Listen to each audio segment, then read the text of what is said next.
Hello，大家好，歡迎大家收睇我哋東莞安房聽嘅頻道，我係 Mikey。今期咧，我哋嚟到我哋呢個奧園城市天地呢個樓盤啦。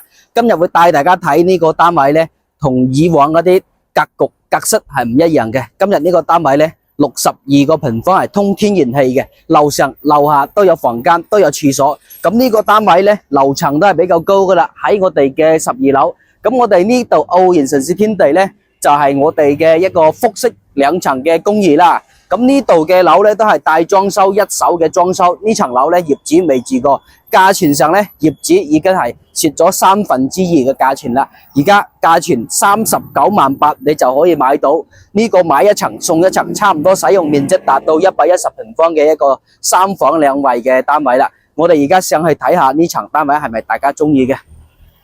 樓層咧真係住得高，望得遠啦，大家望一望。我哋而家呢個樓層咧，12樓就差唔多20幾樓嘅一個高度啦，採光非常之開揚啊！呢個價錢咧39萬8，你就可以買到我哋呢個高樓層嘅單位啦。我哋住得咁高咧，望得咁遠咧，都係比較舒適嘅。咁我哋買樓咧，一定要住得高層先至舒服嘅。咁呢個價錢買呢層樓咧，就係最原始發展商嘅裝修啦。大家睇咗出邊嘅一個視野之後咧，睇睇我哋入邊嘅一個狀態裝修啦。我哋呢度發展商嘅交付標準，亦都係可以講係話呢個業主買翻嚟一日未住過，錢就已經蝕晒啦。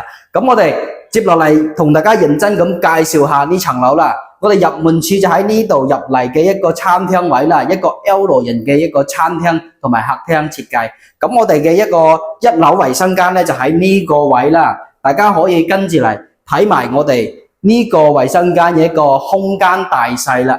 呢度嘅房咧雖然講唔係話好大，亦都講得起對得起呢個價錢39萬8，你可以買得到我哋呢度比較新淨嘅一層樓啦。我哋1樓咧有埋配置呢個大房，咁你如果係話驚住擒上擒落咧，呢度嘅房咧就絕對係啱你住噶啦，又係比較新淨嘅樓，而且又係咁靚嘅標配嘅一個位置啦，近我哋嘅樟木頭火車站。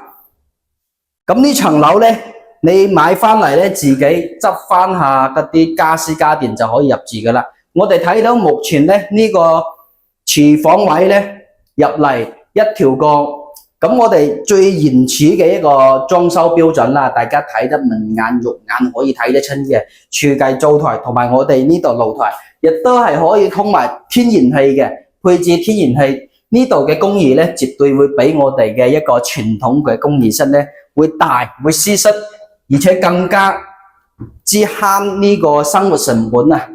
樓上樓下都有房，我哋係買平層住呢啲單位住唔到嘅。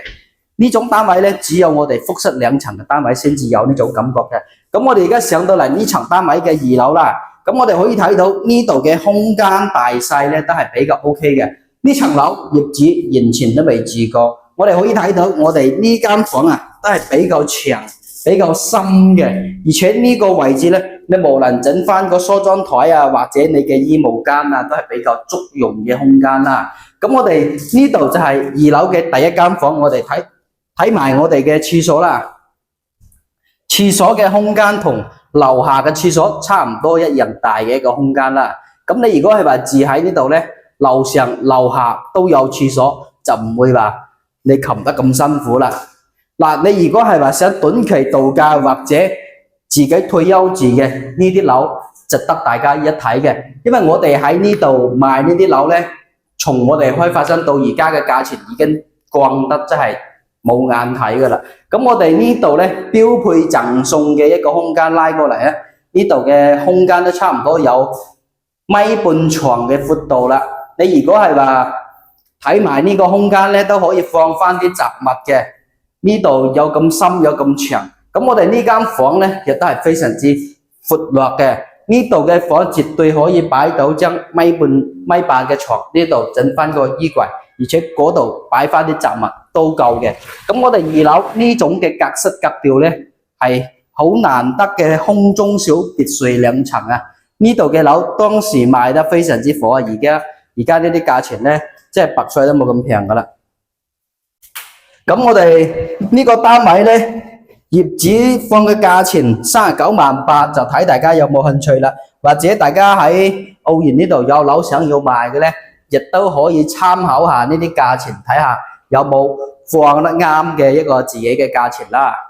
嗱，我哋一樓嘅空間格式咧，一個 L 型嘅設計係非常之舒服嘅，而且兩層嘅玻璃從天花到下邊地底呢度兩層咧都係比較闊落嘅。咁我哋呢度嘅採光咧都係 OK 開揚，絕對係夠舒適噶啦。呢度嘅入住率咧亦都係比較多人入住嘅，大家可以睇到呢啲窗啊，全部都晾晒呢啲衫噶啦。咁呢層樓咧就介紹到呢度噶啦，總價39.8萬，睇下大家有冇興趣可以買呢度，複式兩層，買一層送一層，可以睇得到咁高嘅一個景觀。咁我哋呢度嘅位置咧亦都係比較近火車站噶啦。喺火車站步行過嚟都可以解決到呢個出行問題嘅。咁我哋呢期就影到呢度啦，我哋下期繼續帶大家睇靚樓啦。